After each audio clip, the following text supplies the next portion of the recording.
Are you one of the millions who woke up to Microsoft's blue screen of death this morning? Well, if so, you're part of one of the biggest global IT crashes in history. Across the world, TV channels, GP surgeries, flights, trains, shops, ticketing sites, and basically everything in between has been knocked offline by the tech breakdown. And before you ask, no, it doesn't seem like this was a cyber attack. The issue at heart seems to be this thing called CrowdStrike Falcon, which is a little bit of software that is designed to track data as it comes to and from a Windows device to try and keep them safe, essentially to avoid any kind of malfeasance happening in terms of data transfers by hackers.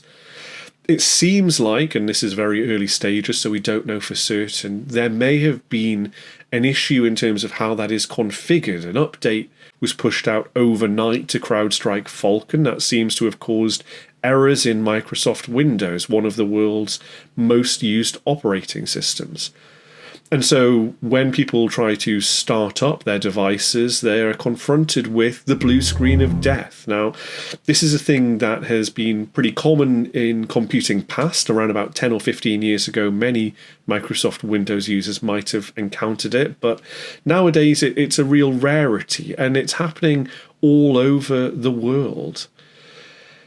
Part of the problem here is that CrowdStrike's security solutions are used by a large number of customers. They're one of the big names in this cybersecurity space. And so every organization that you can think of in pretty much every industry you can think of uses them. From airports, I've had reports of people trying to fly into Berlin airport who have been grounded at Heathrow, to hospitals. Austrian radio is reporting that operations are being cancelled in some of their city hospitals there. But does this crash demonstrate a wider vulnerability within our global technology systems? Have we simply become too reliant on individual tech companies? It really speaks, I think, to the fact that so many of our systems are both digital nowadays, but also they're digital and reliant on single points of failure. CrowdStrike works really well and has built their reputation on having reliable software that keeps us safe from hackers.